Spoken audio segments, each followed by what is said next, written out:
Good morning, dear friends. As you see, the poem The Seven Ages of Man.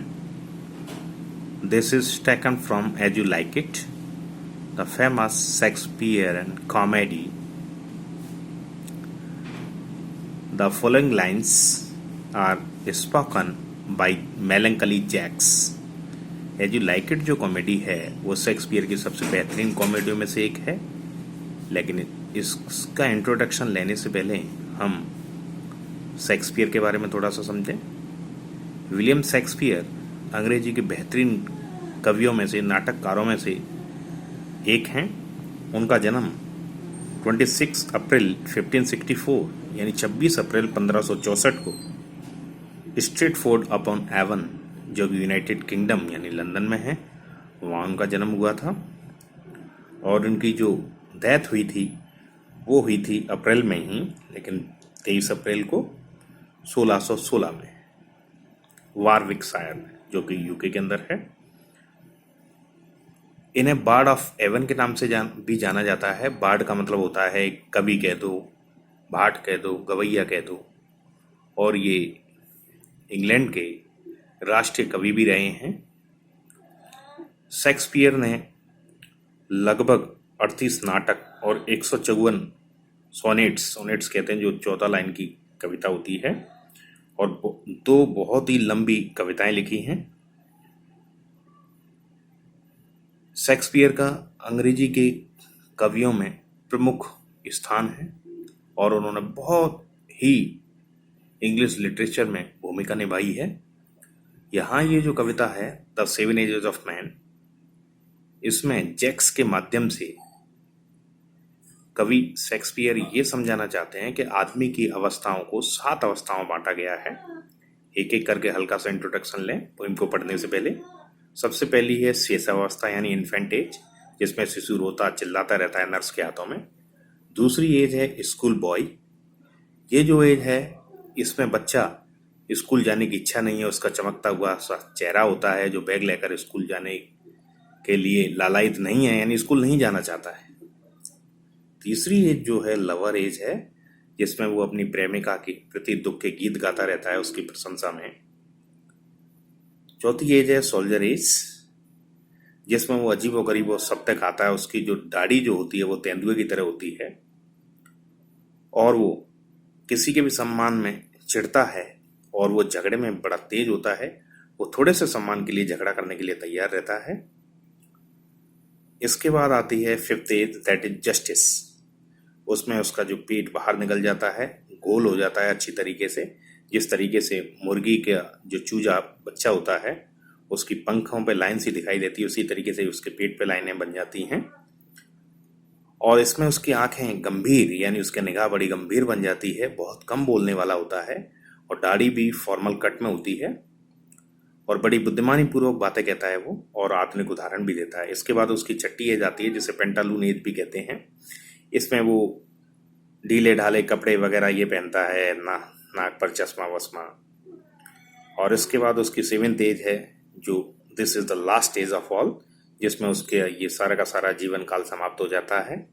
इसमें बिना दांत के, बिना आँखों के और बिना किसी भी स्वाद के उसका सारा का सारा जीवन खत्म हो जाता है।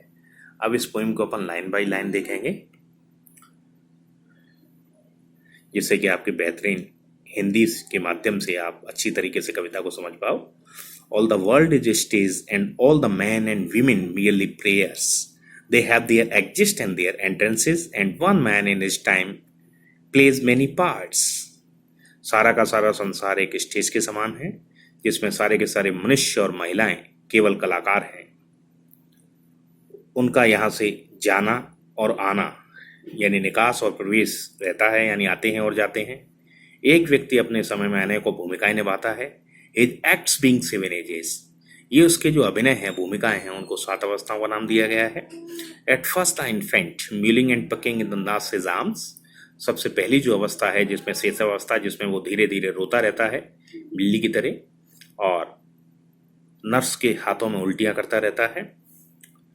फिर उसके बाद स्कूल एज है, then the whining school boy, whining का मतलब है गुस्सा करता हुआ स्कूल जाने वाला लड़का, विद चल and shining morning face creeping, अपने थैले के साथ चमकता हुआ सुबह की तरह रैंक चेहरा, जिसमें वो धीरे धीरे चलता है। रैंक इसलिए लाया है लाइक स्नेल, कौंगे की तरह, because he is unwilling to school, क्योंकि वो स्कूल नहीं जाना चाहता है।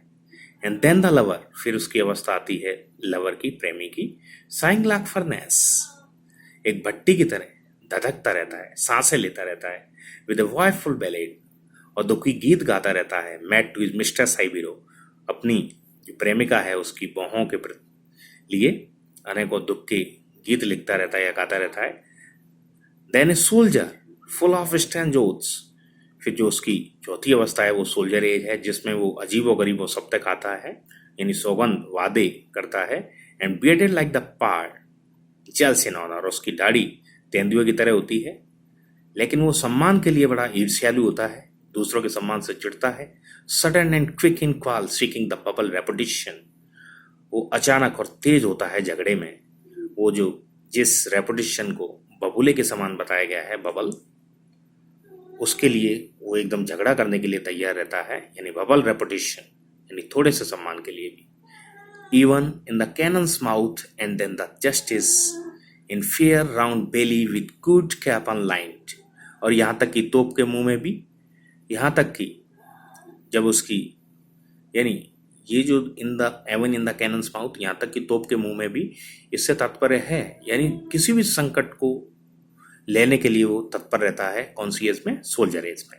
फिर उसके बाद आती है and then the justice in fair round belly with good capon lined, फिर जस्टिस एज आती है, जिसमें कि जस्टिस इसलिए कहा गया है क्योंकि वो बड़ा गंभीर रहता है, और इन फेयर राउंड बेली, उसका अच्छी तरीके से गोल पेट, ये मुर्गी का जो बच्चा चूजा होता है उसकी तरह पेट पे लाइनें रहती हैं, विद आईज सीवर, और निगाह बड़ी गंभीर, and beard of formal cut, और दाढ़ी भी फॉर्मल कट में रहती है।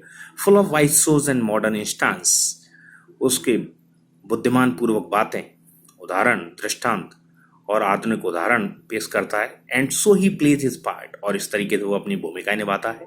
The sixth age shifts into the lean and slippered pantaloon, और छठी अवस्था गुजरती है एकदम पतले चप्पलों में, पेंटालून, पेंटालून का मतलब है ओल्ड फुलिस, बिल्कुल बूढ़ा हो जाता है वो, एकदम पतला चप्पलों में, विद स्पेक्टेकल्स ऑन नोज, नाक के ऊपर चश्मा लगा हुआ था, एंड पाउच ऑन साइड, और एक तरफ थैली सी लटकी होती है, हो सकता है वो कुर्ते की जेब की हो या और कोई pouch. His youthful haze well saved a world too wide, और उसके युवावस्था के मोजे, मोजे बोल सकते हैं, पाजामा कह सकते हैं, जो पैर से लेकर लगभग कमर तक जाता है, जिसे अच्छी तरीके से उसने बचाया था। A world too wide for his shrunk shank, अब वो बहुत ही चौड़ा है उसकी सिकुड़ी हुई टांगों के लिए। सैंक, सैंक का मतलब टांगे, लेग्स, वो इसलिए क्योंकि पहले युवावस्था में उसकी टांगे भरी भरी थी, जब वो पहनता था तो फिट आता था, लेकिन अब वो ढीला लगता है, इसीलिए युवावस्था के कपड़े जब कोई वृद्धावस्था में पहनता है तो वो अक्सर ढीले दिखाई देते हैं। And his big manly voice, और उसकी वो युवा मर्दान की आवाज, turning again to our childish treble pipes, वो दोबारा रुख मोड़ती रहती है, वो बचकियानी जिसमें कंपन युक्त पाइप्स, यानी इस ढंग से नहीं बोल पाता है वो, ट्रेबल पाइप्स, यानी एकदम उसकी जो फ्रिक्वेंसी होती है वो तेज होती है, आवाज जल्दी से निकल जाती है। एंड विसल्स इन साउंड, और उसकी ध्वनि में सी सी की सी आवाज निकलती है, चींटी की जैसी। Last scene of all the end that ends this strange eventful history, और ये सबसे अंतिम सीन होता है जो इस अजीब व गरीब घटना युक्त इतिहास का अंत कर देता है। इस सेकंड चाइल्डिशनेस एंड मियर ऑब्लिवियन, और इसे दूसरा बचपन, बाल्यावस्था कहा गया है, बचपन कहा गया है, और केवल विस्मृति की अवस्था कहा गया है, क्योंकि ऐसी अवस्था में वो भूल जाता है सब कुछ।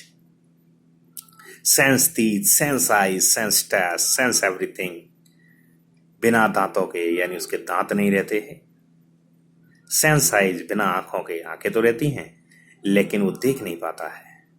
सेंस टेस्ट, बिना स्वाद के, यानी कभी उसको सब्जी दी जाती है, जब भी उसको कभी नमक ज़्यादा, कभी कम, ज़्यादा है तो कम लगेगा, कम है तो ज़्यादा, यानी वो स्वाद नहीं ले पाता है ढंग से। सेंस एवरीथिंग, बिना किसी भी चीज़ के, यानी उसकी लाइफ इस तरीके से हो जाती है, बिल्कुल जर्जर लाइफ हो जाती है। This is the end of life. This is really a good poem by William Shakespeare, इसीलिए इसको हिंदी में भावार्थ समझा दिया गया है। आप बार बार समझने की चेष्टा करें और कोशिश करें।